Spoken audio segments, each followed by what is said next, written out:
അമേരിക്കയുടെ ഇക്കോണമി എന്ന് പറയുന്നത് 28 ട്രില്യൺ ഉള്ള ഏറ്റവും സമ്പന്നമായിട്ടുള്ള ഒരു ഇക്കോണമിയാണ് എന്ന് നമുക്കറിയാമെങ്കിൽ പോലും അതിന് ചില പ്രശ്നങ്ങളൊക്കെ കൂടിയുണ്ട് എന്നുള്ളത് നമുക്കറിയാം. അപ്പോൾ അതിൻ്റെ അവരുടെ GDP-യേക്കാൾ അവർ കടമെടുക്കുന്നത് US-ൻ്റെ 122% ആണ്.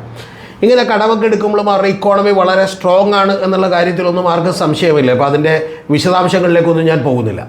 പക്ഷേ ഇപ്പോൾ പുതിയ റിപ്പോർട്ടുകൾ അമേരിക്കയിൽ നിന്ന് തന്നെ വന്നുകൊണ്ടിരിക്കുന്നത് അമേരിക്കയിൽ ഒരു മാന്ദ്യത്തിൻ്റെ കൊടുങ്കാറ്റിനരികെയാണ് അമേരിക്ക എന്നുള്ളതാണ്.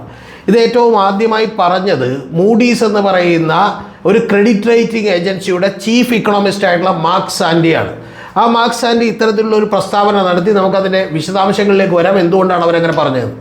ഇവർ മാത്രമല്ല പറഞ്ഞത്, UBS എന്ന് പറയുന്ന മറ്റൊരു ഇൻവെസ്റ്റ്മെൻറ്റ് ബാങ്ക് അവർ പറഞ്ഞേക്കുന്നത് 93% അവർ നടത്തിയിട്ടുള്ള ഒരു പഠനത്തിൽ അവർ പറഞ്ഞേക്കുന്നത് 93%ഓളം സാധ്യത, അത് വളരെ കൂടിയ സാധ്യതയാണ് അമേരിക്കൻ ഇക്കോണമിയിൽ ഒരു റിസഷൻ ഉണ്ടാകാനുള്ളത് എന്നുള്ളതാണ്. മറ്റൊരു പഠനത്തിൽ അവർ തന്നെ ചില സെഗ്മെൻറ്റുകളുടെ മാത്രം പഠനത്തിലാണ് ഈ 93% എന്ന് പറഞ്ഞിട്ടുള്ളതെങ്കിൽ മറ്റ് ചില സെഗ്മെൻറ്റുകളുടെ കാര്യത്തിൽ അവർ പറഞ്ഞേക്കുന്നത് 52% സാധ്യതകളുണ്ടെന്നാണ്. എന്ന് പറഞ്ഞാൽ അപ്പോഴും ഏതാണ്ട് 50%-ത്തിലേറെ വലിയ സാധ്യതകൾ നിൽക്കുന്നു എന്നുള്ളതാണ്. മറ്റൊരു ബാങ്കായിട്ടുള്ള നമുക്കറിയാം ബാങ്ക് ഓഫ് അമേരിക്ക പറഞ്ഞേക്കണത് അവരൊരു സ്റ്റാഗ്ഫ്ലേഷന് സാധ്യതയുണ്ട് എന്നുള്ളതാണ് പറഞ്ഞേക്കണത്. ഈ സ്റ്റാഗ്ഫ്ലേഷൻ എന്ന് പറഞ്ഞിട്ടുണ്ടെങ്കിൽ അവിടെ ഒരു എക്കണോമിക് ആയിട്ട് ഒരു ചെറിയ മാന്ദ്യത്തിൻ്റെ ലെവലിൽ ഉണ്ടാവുകയും അതേസമയം തന്നെ മറ്റേ വസ്തുവകൾക്ക് കമ്മോഡിറ്റീസിനെല്ലാം തന്നെ ഇൻഫ്ലേറ്റ് ചെയ്യപ്പെടുകയും വലിയ തോതിൽ വില കൂടുകയും ചെയ്യുന്ന ഒരു പ്രതിഭാസമാണ്. അപ്പോൾ ഇത്തരത്തിലുള്ള വലിയ കണ്ടെത്തലുകൾ, ഞെട്ടിപ്പിക്കുന്ന കാര്യങ്ങളാണ് അമേരിക്കയിൽ നിന്ന് വന്നുകൊണ്ടിരിക്കുന്നത്. നമുക്കിതിൻ്റെ വിശദാംശങ്ങളിലേക്ക് നോക്കാം ഇതെന്താണെന്നുള്ളത്. ഏറ്റവും ആദ്യം നമുക്ക് UBS-ൻ്റെ കണ്ടെത്തലിലേക്ക് നോക്കിയാൽ അവർ പറയുന്നത് UBS ഈ റിസഷൻ റിസ്ക് US ഇക്കോണമിയിൽ ഏതാണ്ട് 93% എന്നാണ്. അവരതിനെ വിളിക്കുന്നത് ഒരു സോഗി ഈ പറഞ്ഞ പോലെ ടെറിട്ടറി എന്നുള്ളതാണ്, അല്ലെങ്കിൽ ഒരു സോഗി ഇക്കോണമി എന്നുള്ളതാണ്. എന്ന് പറഞ്ഞാൽ ഒരു നനഞ്ഞ എപ്പോൾ വേണമെങ്കിലും വഴുതിപ്പോകാവുന്ന ഒരു ഇക്കോണമി എന്നുള്ള നിലക്കാണ് അവർ പറയുന്നത്.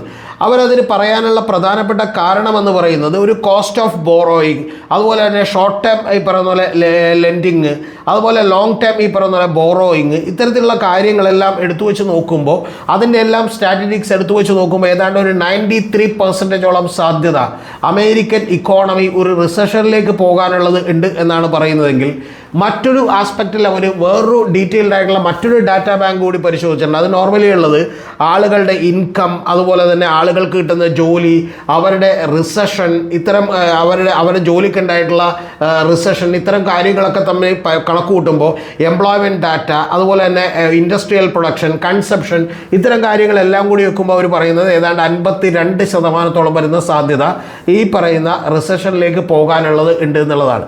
എന്ന് പറഞ്ഞാൽ ഇതിൻ്റെ അർത്ഥം നിങ്ങൾ ആരും വിചാരിച്ച് കളയരുത് നാളെ ആകെ തകർന്നു വീഴും അമേരിക്ക എന്നുള്ള അവസ്ഥയിലല്ല. പക്ഷേ ഏതാണ്ട് അത്തരത്തിലുള്ള ചില സിംറ്റംസ് കാണിച്ചു തുടങ്ങിയിട്ടുണ്ട് എന്ന് മാത്രമാണ് ഈ പറയുന്ന UBS പോലെയുള്ള ഒരു ഇൻവെസ്റ്റ്മെൻറ്റ് ബാങ്കിൻ്റെ വളരെ ഡീറ്റെയിൽഡ് ആയിട്ടുള്ള സ്റ്റഡിയാണ്. അപ്പോൾ ആ ഡീറ്റെയിൽസ് കുറച്ചുകൂടി ഡ്രൈ ആയിട്ടുള്ള ഒരു എക്കണോമിക്സ് ആണ് എന്നുള്ളത് കൊണ്ടാണ് ഞാൻ അതിലേക്ക് പോകാത്തത്. അപ്പോൾ അത്തരം കാര്യങ്ങളാണ് പറയുന്നതെങ്കിൽ, നേരെ തിരിച്ച് നമ്മൾ ഈ പറയുന്ന ബാങ്ക് ഓഫ് അമേരിക്കയിലേക്ക് വരുമ്പോൾ അവർ പറഞ്ഞു ഒരു സ്റ്റാഗ്ഫ്ലേഷൻ എന്ന് പറയുന്ന ഒരു കാര്യമാണ് അവർ പറയുന്നത്. ആ സ്റ്റാഗ്ഫ്ലേഷൻ എന്ന് പറയുന്നത് ഒരു വലിയ തോതിലുള്ള ഒരു മുരടിപ്പ്, ഒരു ഈ പറയുന്ന പോലെ സ്ലോ ആയിട്ടുള്ള ഗ്രോത്ത് അമേരിക്കൻ ഇക്കണോമിക്ക് ഉണ്ടായിക്കൊണ്ടിരിക്കുന്നുവെന്നും അതോടൊപ്പം തന്നെ വലിയ തോതിലുള്ള ഇൻഫ്ലേഷനും ഉണ്ടാകുന്നു എന്നുമാണ് അവർ പറയുന്നത്. അതിലവർ പറയാനുള്ള പ്രധാനപ്പെട്ട കാരണമെന്ന് പറയുന്നത് ലിമിറ്റ്സ് ഓൺ ഇമിഗ്രേഷൻ ആണ്. എന്ന് പറഞ്ഞാൽ ഇമിഗ്രേഷൻ്റെ കാര്യത്തിൽ ട്രംപ് വന്നതിന് ശേഷം വലിയ തോതിലുള്ള പോളിസികൾ എടുത്തിരിക്കുന്നു. എന്ന് പറഞ്ഞാൽ ചീപ്പായിട്ടുള്ള ലേബറിനെ കിട്ടാൻ ആളുകൾക്ക് വലിയ പ്രശ്നമുണ്ടാകുന്നു, ബുദ്ധിമുട്ടുണ്ടാകുന്നു എന്നുള്ളതാണെങ്കിൽ, രണ്ടാമത്തെ പ്രശ്നമായിട്ട് അവർ ചൂണ്ടിക്കാണിക്കുന്നത്, ബാങ്ക് ഓഫ് അമേരിക്ക ചൂണ്ടിക്കാണിക്കുന്നത് താരിഫിനെയാണ്. ഇത്തരം പ്രശ്നങ്ങളിലൊക്കെ തന്നെ പെട്ടുകൊണ്ട് ഈ പറയുന്ന പോലെ there is A high possibility of inflation, അതുപോലെ ഹൈ പോസിബിലിറ്റി ഓഫ് ഈ പറയുന്ന പോലെ റിസഷൻ എന്ന് പറയുന്ന രണ്ട് കാര്യങ്ങളാണ് അവർ ഈ പറയുന്ന പോലെ പറഞ്ഞുകൊണ്ടിരിക്കുന്നത്. അതുപോലെ തന്നെ US-ൻ്റെ ഈ പറയുന്ന പോലെ ഡാറ്റകൾ കാണിക്കുന്നത് ഇതെല്ലാം തന്നെ ഫ്ലാറ്റ് ആണെന്നും വളരെ ഫ്രജൈലായ വയസ്സ് നിമിഷവും ഈ പറയുന്ന പോലെ തകർന്നു പോകാവുന്ന ലെവലിലാണ് എന്നുള്ളതുമാണ് അവർ പറഞ്ഞുകൊണ്ടിരിക്കുന്നത്. അതിന് ഏറ്റവും പ്രധാനപ്പെട്ട കാര്യം എന്ന് പറയുന്നത്, കഴിഞ്ഞ ദിവസങ്ങളിൽ JP മോർഗൻ എന്ന് പറയുന്ന പുറത്തുവിട്ടിട്ടുള്ള ചില റിപ്പോർട്ടുകൾ കൂടി ഞെട്ടിക്കുന്നതാണ്. JP മോർഗൻ പറയുന്നത് കഴിഞ്ഞ 3 മാസങ്ങൾ കൊണ്ടിട്ട് അമേരിക്കയിലെ പ്രൈവറ്റ് സെക്ടറുകളിലൊക്കെ തന്നെ ക്രിയേറ്റ് ചെയ്യപ്പെട്ട ജോലികൾ എന്ന് പറയുന്നത് കേവലം 52,000 ജോലികൾ മാത്രമാണ് എന്നുള്ളതാണ്. കൂടാതെ അവർ പറയുന്നൊരു കാര്യം 22 വയസ്സിനും 27 വയസ്സിനും അടക്കമുള്ള ഗ്രാജുവേറ്റ്സിന് നേരത്തെ ഏതെങ്കിലും തരത്തിലുള്ള ജോലികൾ കിട്ടിയിരുന്നുവെങ്കിൽ ആ ജോലികൾ ഇപ്പോൾ കിട്ടുന്നില്ല എന്നുള്ളതും തുടക്കക്കാരുടെ ജോലികളെല്ലാം തന്നെ AI ചെയ്യാൻ കഴിയുന്നു എന്നുമുള്ള വലിയ പ്രശ്നമാണ് ഉണ്ടായിട്ടുള്ളതെങ്കിൽ, രണ്ടാമത് അവർ പറയുന്നത് ജോലി ചെയ്യുന്ന ആളുകൾക്കും കിട്ടിക്കൊണ്ടിരുന്ന ആളുകൾക്കും തന്നെ ജോലിയിൽ ഇൻക്രിമെൻ്റ് അഥവാ സാലറി ഹൈക്ക് കിട്ടുന്നില്ല എന്നും പകരം പഴയതിനേക്കാൾ കുറഞ്ഞ വേതനം കിട്ടുന്നുവെന്നുമാണ് ന്യൂയോർക്ക് ടൈംസ് പോലെയുള്ള പത്രങ്ങളിലൊക്കെ തന്നെ ലേഖനം വന്നുകൊണ്ടിരിക്കുന്നത്. അപ്പോൾ ഇതെല്ലാം തന്നെ ഈ പറയുന്ന ഒരു എക്കണോമിക് റിസഷനിലേക്ക് അമേരിക്ക നീങ്ങുകയാണോ എന്ന് പറയുന്ന സൂചനകളാണ് നൽകിക്കൊണ്ടിരിക്കുന്നത്. നേരത്തെ ഞാൻ പറഞ്ഞിട്ടുള്ള മൂഡീസിൻ്റെ ചീഫ് എക്കണോമിസ്റ്റ് ആയിട്ടുള്ള മാർക്ക് സാൻഡി പറയുന്നത് മറ്റ് ചില കണക്കുകൾ കൂടിയാണ്. അദ്ദേഹം അമേരിക്കയിലെ എല്ലാ സ്റ്റേറ്റുകളെക്കുറിച്ചും വിശദമായി പഠനം നടത്തിയെന്നും ആ വിശദമായ പഠനം നടത്തിയതിൽ 1/3 വരുന്ന സ്റ്റേറ്റുകളൊക്കെ തന്നെ ഒരു 1/3 വരുന്ന സ്റ്റേറ്റുകൾ മാത്രമേ അതിനകത്ത് എക്സ്പാൻഡ് ചെയ്യുന്നുള്ളൂ. ആ എക്സ്പാൻഡ് ചെയ്യുന്ന സ്റ്റേറ്റുകളിലൊക്കെ തന്നെ ഒരു സ്റ്റാഗ്ഫ്ലേഷൻ ഉണ്ട് എന്നുള്ളതാണ് അദ്ദേഹം പറഞ്ഞു വരുന്നത്. മറ്റ് 1/3 വരുന്ന സ്റ്റേറ്റുകളിൽ വളരെ ഫ്ലാറ്റാണെന്നും അവിടെ ഒരു തരത്തിലുള്ള അനക്കമോ അല്ലെങ്കിൽ താഴ്ചയോ ഒന്നും ഉണ്ടാകുന്നില്ലെന്നും, അതേസമയം 1/3 വരുന്ന സ്റ്റേറ്റുകളിലൊക്കെ തന്നെ വലിയ ചെറിയ തോതിലുള്ള റിസഷൻ്റെ ലക്ഷണങ്ങളൊക്കെ തന്നെ കണ്ടു തുടങ്ങിയിരിക്കുന്നു എന്നുമാണ് പറയുന്നത്.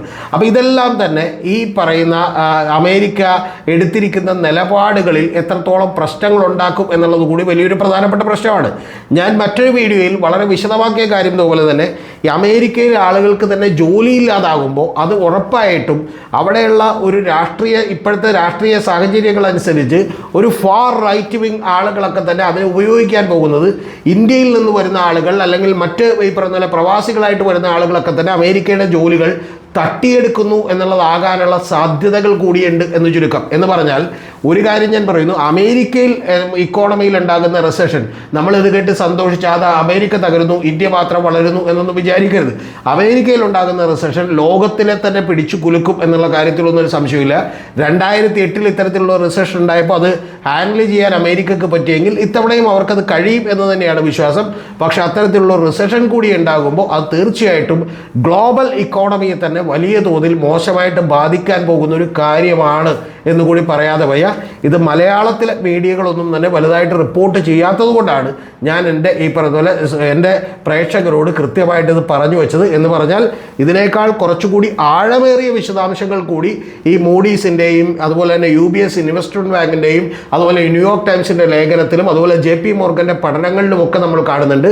കുറച്ച് നാളുകൾ കൂടി കാത്തിരുന്നാൽ കുറച്ചുകൂടി ക്ലാരിറ്റിയുള്ള വിശദാംശങ്ങൾ വരുമ്പോൾ അത് ഞാൻ നിങ്ങളുമായി പങ്കുവെക്കാം.